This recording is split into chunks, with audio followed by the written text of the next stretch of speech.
Je me souviens encore du bruit sourd de la porte qui claque derrière moi. Comme un coup de tonnerre dans une nuit sans étoiles. Sors d'ici. Tu n'es plus ma fille, hurla mon père. Ces mots tranchants comme des lames.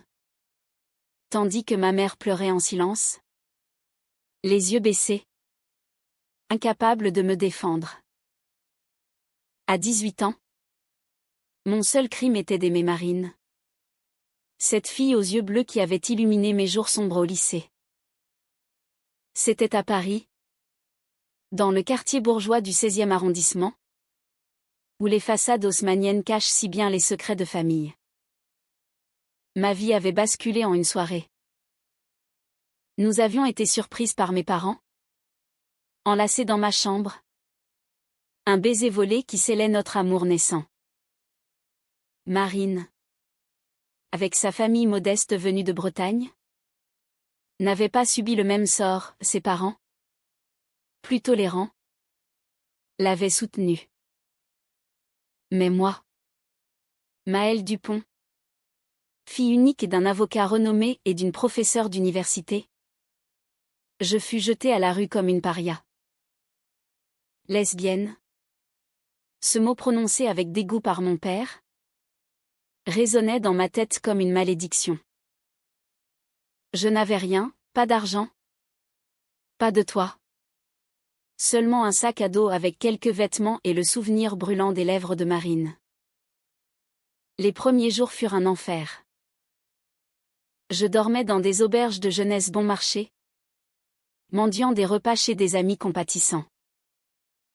Marine essayait de m'aider, me retrouvant en cachette dans les parcs de la capitale. On va s'en sortir, Maëlle. Je te le promets, murmurait-elle, ses mains tremblantes dans les miennes. Mais la réalité nous rattrapait. Mes parents avaient coupé tous les ponts, bloqué mes comptes, et même contacté l'université pour annuler mon inscription. J'étais une fugitive dans ma propre ville, hantée par la peur et la honte. Pourquoi l'amour devait-il être un crime? Pourquoi ma famille, si fière de ses valeurs républicaines, trahissait-elle l'essence même de la liberté? Marine et moi avions grandi ensemble au lycée Henri IV, ce bastion de l'élite parisienne. Elle était la rebelle, avec ses cheveux noirs coupés courts et son sourire espiègle qui défiait les conventions. Moi, j'étais la studieuse, aux cheveux châtains mi-longs, toujours plongée dans mes livres de littérature. Notre amitié s'était muée en quelque chose de plus profond lors d'un voyage scolaire à Versailles. Sous les jardins enneigés, elle m'avait pris la main, et j'avais senti mon cœur s'emballer. Je t'aime, Maëlle. Plus que tout, avait-elle confessé. Et j'avais répondu par un baiser timide, ignorant que cela signerait notre chute. Après mon expulsion, nous tentions de nous accrocher l'une à l'autre. Nous passions des nuits entières à errer le long de la Seine, à rêver d'un avenir où nous pourrions vivre librement. Partons pour Marseille, ou même l'Espagne, là où le soleil efface les ombres, suggérais-je. Mais Marine hésitait. Sa famille comptait sur elle, elle avait une bourse d'études pour Sciences Po. Je ne peux pas tout abandonner pour toi. Pas maintenant. Avoua-t-elle un soir, sous la tour Eiffel illuminée. Ces mots me transpercèrent comme une dague. Était-ce de l'égoïsme ou de la peur? Je me sentais trahie. Abandonnée une seconde fois. Les conflits s'intensifiaient. Marine voulait que je me réconcilie avec mes parents. Mais je refusais. Ils m'ont renié. Marine. Comment peux-tu me demander ça, criai-je. Les larmes aux yeux. Elle pleurait aussi, argumentant que l'amour familial pouvait guérir. Mais au fond, je voyais sa propre peur, celle de perdre sa stabilité. Un jour, lors d'une dispute violente dans un café du Marais, elle lâcha, peut-être que c'est mieux si on se sépare un temps. Tu me fais peur, Maëlle. Avec ta rage. Je partis en claquant la porte, le cœur en miettes. Était-ce la fin? Je errais seul, dormant dans des squats, survivant grâce à des petits jobs au noir. 10 ans passèrent comme un tourbillon. J'avais reconstruit ma vie pierre par pierre. Après des années de galère, j'avais décroché un diplôme en journalisme à la Sorbonne, financé par des bourses et des emplois étudiants. Mon talent pour l'écriture m'avait propulsée, j'étais devenue rédactrice en chef d'un magazine économique influent, collaborant même avec Forbes pour des articles sur les entrepreneuses françaises. Ma réussite était une revanche silencieuse contre mon passé.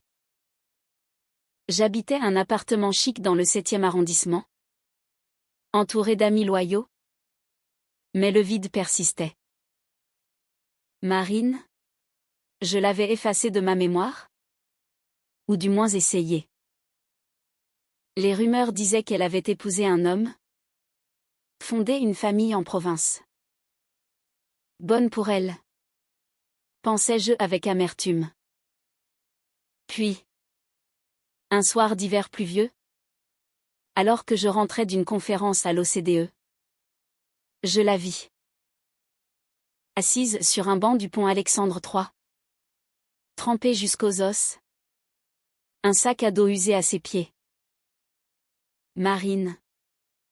Méconnaissable, cheveux ébouriffés. Visage creusé par la fatigue. Vêtements rapiécés. Un sans-abri? Mon cœur s'arrêta. Marine, murmurai-je. Incrédule. Elle leva les yeux. Et je vis la reconnaissance, mêlée à une honte profonde. Maëlle. C'est toi. Sa voix était brisée. Comme si 10 ans de souffrance l'avaient usée. Nous nous assîmes dans un café voisin. Elle hésitante. Moi bouleversée. Que t'est-il arrivé? Demandai-je.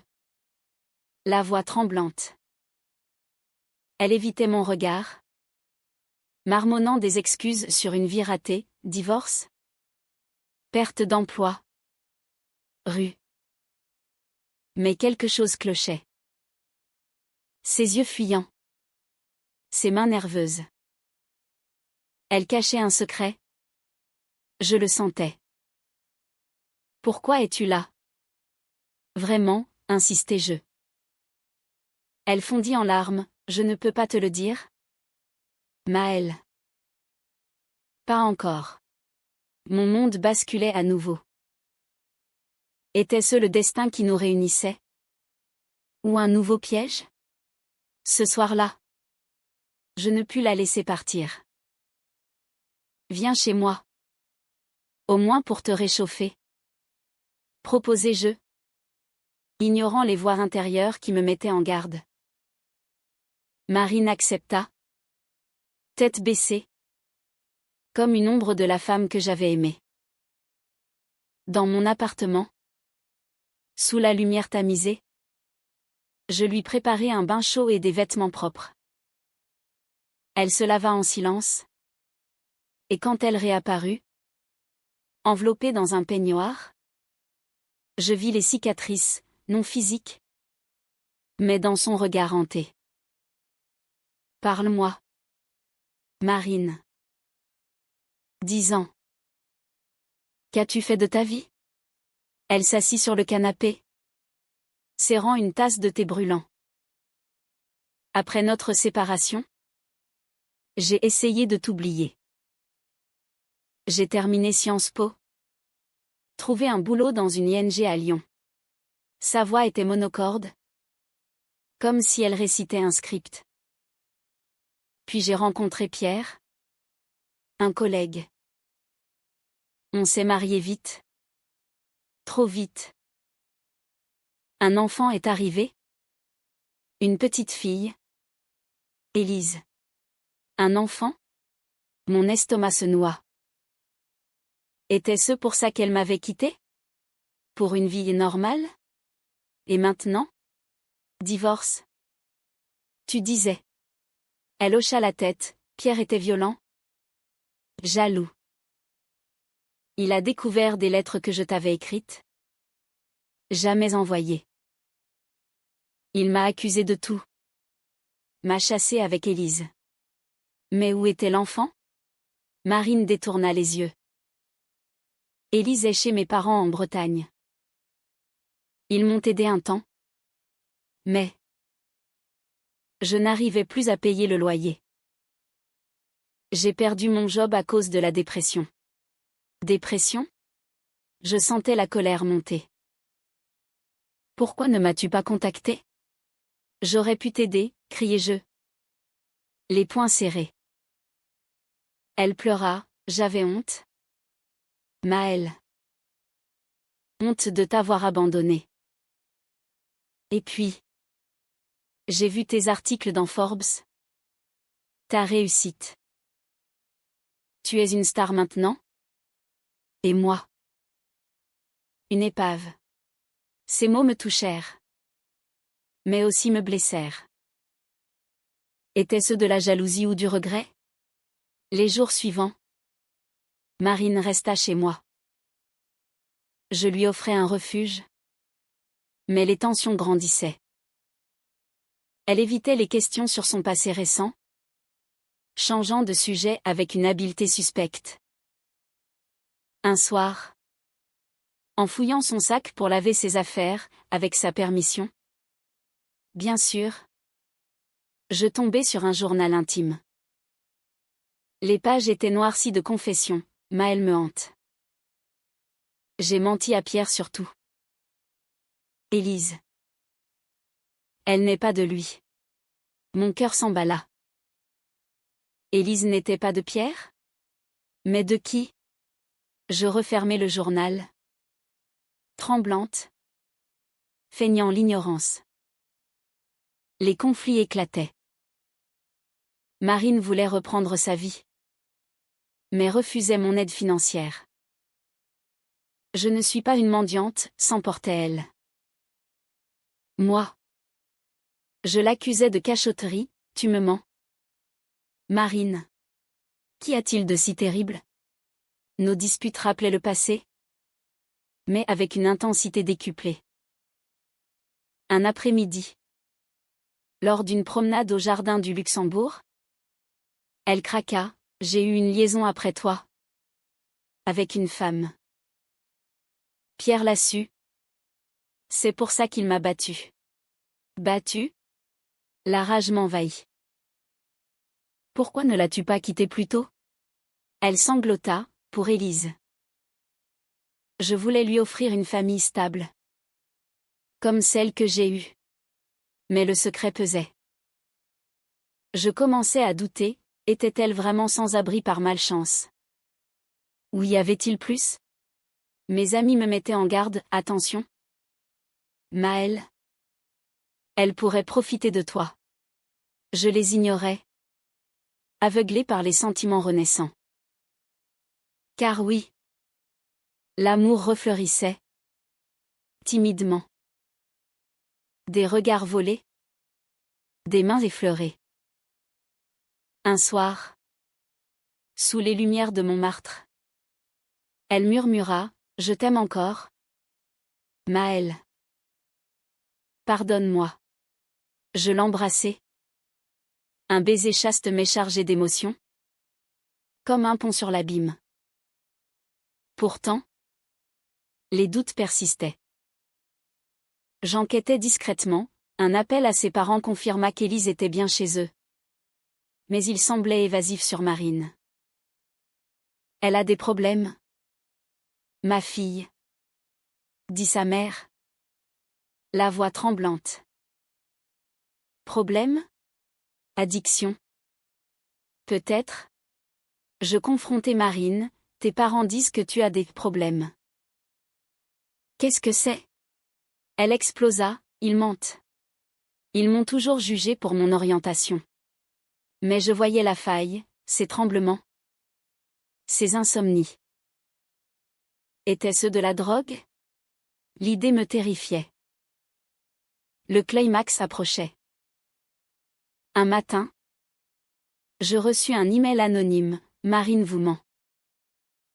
Vérifiez ses comptes bancaires. Choqué.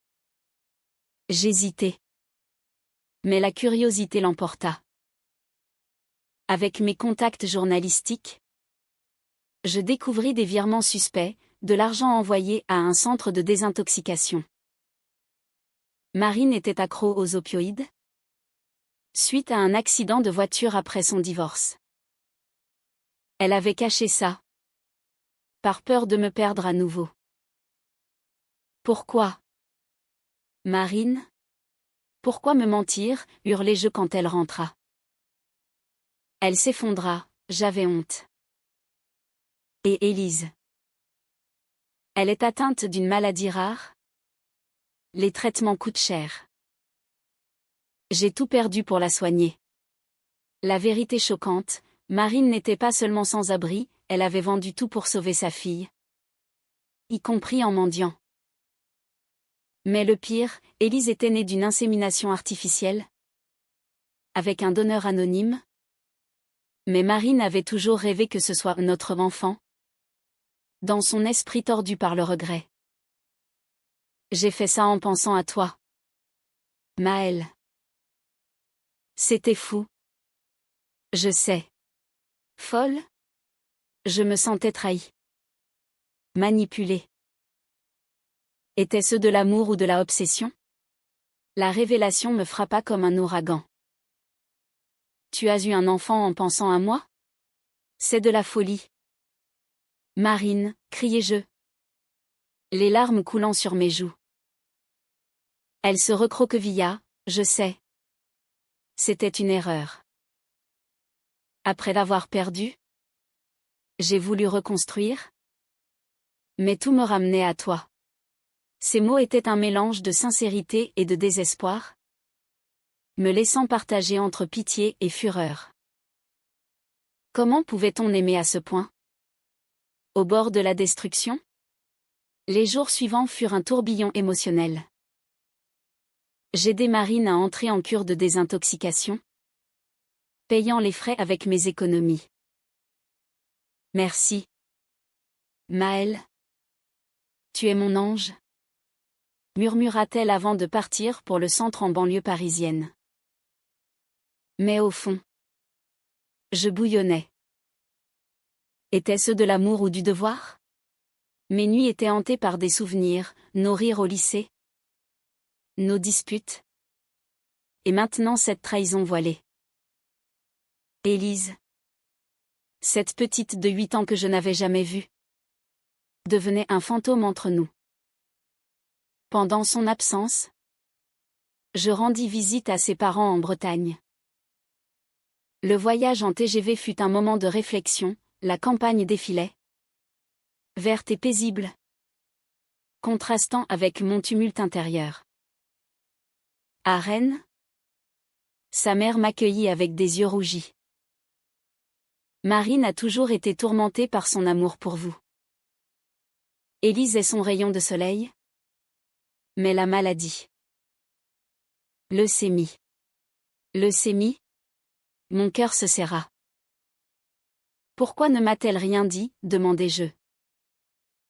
Peur de vous impliquer? Je suppose. Je vis Élise, une fillette frêle. Aux cheveux noirs comme sa mère. Souriant malgré la fatigue. Tante Maëlle, dit-elle innocemment. Marine lui avait parlé de moi? Les larmes montèrent. De retour à Paris, je plongeai dans le travail pour oublier. Un article pour Forbes sur les femmes entrepreneuses en tech me valut une promotion. Mais le succès sonnait creux. Un soir, un appel du centre, Marine s'en sortait bien, mais réclamait ma visite. J'hésitais. Mais allez.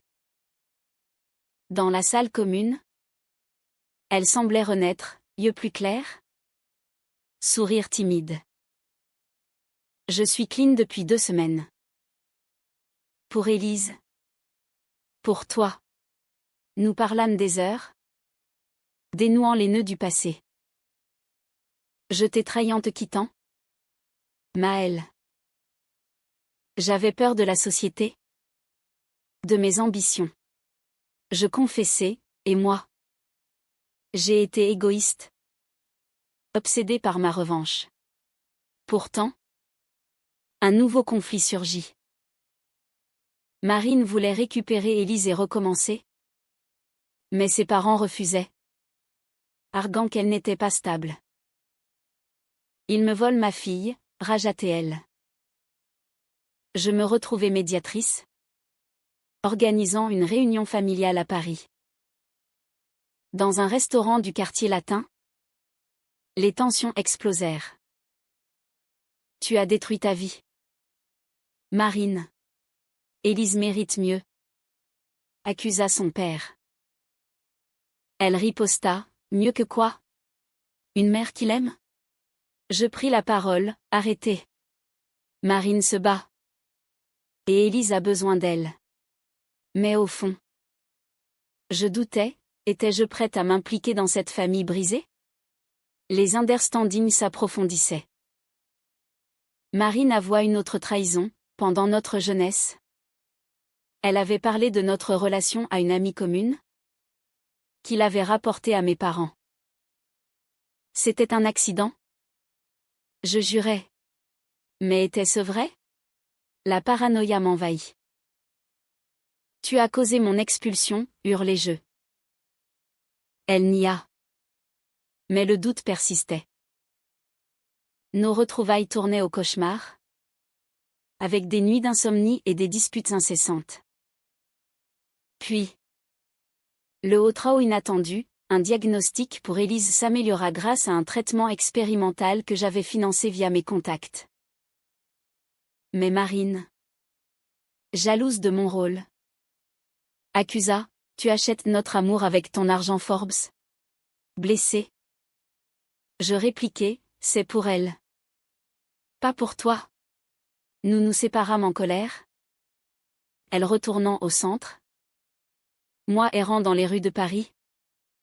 Sous la pluie battante. Seule. Je réfléchissais à mes décisions difficiles. Devais-je pardonner? Reconstruire? Ou tourner la page? Mes amis conseillaient la prudence, elle t'a fait souffrir? Maëlle. Mais l'amour? Cet amour lesbien si mal compris en France malgré les lois progressistes, me retenait. Je me rappelais nos moments tendres, un pique-nique à Fontainebleau. Des whispers d'amour en français poétique. Enfin. Je décidai, j'allais chercher Marine. Au centre. Je la trouvai en pleurs. Pardonne-moi. Tout. Dis-je. Elle m'embrassa chastement, ensemble. On y arrivera. Mais un secret final planait, Élise. En rémission. Demandait à me voir. Était-ce le début d'une famille recomposée? Les semaines suivantes furent un fragile équilibre. Marine sortit du centre. Propre et déterminée. Nous louâmes un petit appartement à Belleville, quartier multiculturel de Paris, pour recommencer. Élise nous rejoignit. Ses rires enfantins emplissant l'air d'espoir. Maman. Tante Maëlle est gentille. Gazouillait-elle. Ignorant les tempêtes passées. Marine et moi naviguions entre tendresse et prudence, des dîners aux chandelles. Des promenades main dans la main. Mais toujours avec la peur du passé. Pourtant, les conflits ressurgissaient. Mes parents, apprenant ma réussite via un article, tentèrent un contact. Un email froid, félicitations pour Forbes. Peut-être pourrions-nous discuter. Je rageai, après m'avoir jeté dehors. Marine me poussa, va les voir. Pour clore le chapitre. Réticente. Je les rencontrai dans leur appartement bourgeois. Mon père. Vieilli. Murmura, nous avons eu tort. Maëlle. La société change. Ma mère pleura, nous t'aimons. Mais leur regret sonnait faux. Teinté de condescendance. Et Marine? Acceptez-vous qui je suis, demandai-je. Silence. Je partis. Le cœur lourd, réalisant que certaines blessures ne guérissent pas. Marine, de son côté, luttait contre ses démons. Une rechute frôlée, je la trouvai avec des pilules, qu'elle jura ne pas avoir prises. C'est dur, Maëlle. La tentation est partout. Je la soutins. Mais la confiance érodée. Promets-moi de ne plus mentir? Implorai-je. Elle jura. Mais un appel anonyme raviva les doutes, Marine voit son ex. Pierre. Jalouse. Je la confrontai, c'est vrai? Elle nia, pour Élise. Seulement des papiers. Mais la graine du doute germa. Le point de non-retour arriva lors d'une soirée gala pour Forbes à l'hôtel de ville. J'y allai seule. Marine gardant Élise. À minuit. Un message, viens vite. Hôpital. Paniqué. Je fonçai. Élise avait fait une crise. Mais fausse alarme. Marine. Épuisée. Avoua, j'ai paniqué. J'ai besoin de toi. Mais je vis les textos sur son téléphone, des messages à Pierre. Ambigu. Qu'est-ce que c'est, hurlai-je. Elle s'effondra, il me harcèle. Veux la garde. J'ai peur de te le dire. Trahison encore? Ou peur légitime? Les understandings culminèrent en une nuit orageuse. Assise sur le balcon. Sous la pluie. Nous déballâmes tout. J'ai toujours eu peur de t'aimer pleinement. Maëlle. La société. Ma famille. Tout me retenait. Je confessais, et moi? J'ai utilisé ma réussite comme bouclier. Pour ne plus souffrir. Nous pleurâmes. Nous pardonnâmes. Scellant un pacte, honnêteté totale. Mais le destin frappa, Pierre porta plainte pour garde exclusive, alléguant l'instabilité de Marine. Au tribunal de Paris, les débats furent âpres. Madame est lesbienne? Et toxicomane repentie? Argua son avocat, faisant ressurgir les préjugés. Je témoignai, Marine est une mère aimante. Et notre amour n'entache pas ça. Le juge, progressiste, trancha en notre faveur. Mais avec condition, thérapie familiale. Épuisés, nous rentrâmes. Élise endormie dans mes bras. Merci. Maëlle. Tu es ma force. Pour la première fois. Je me sentis complète, une famille. Imparfaite mais réelle. Les mois passèrent.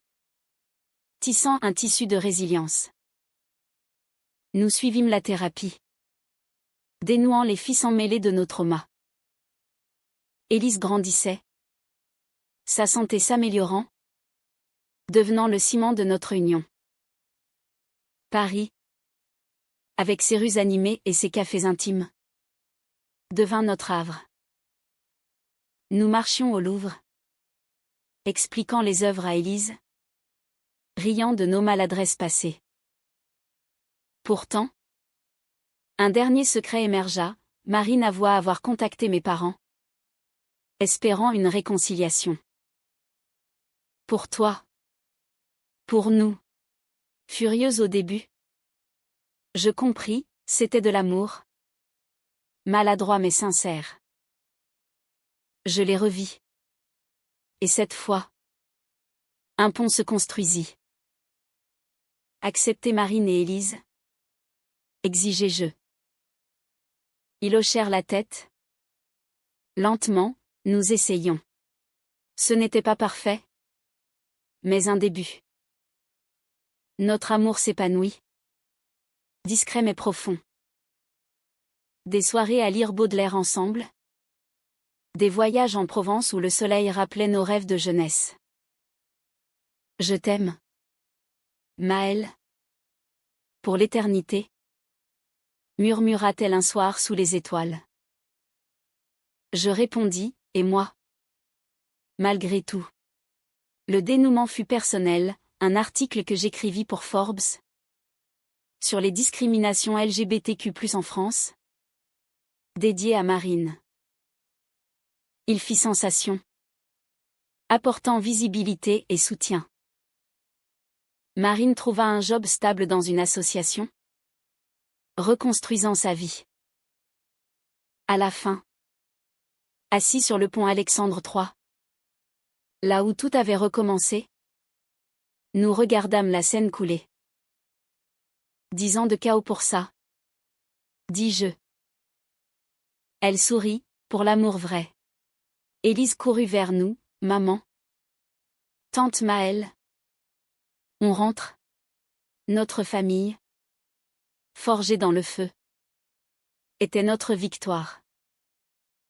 Ainsi se termina notre odyssée, non un conte de fées. Mais une histoire humaine. Où l'amour triomphe des ombres. Laissant place à la lumière.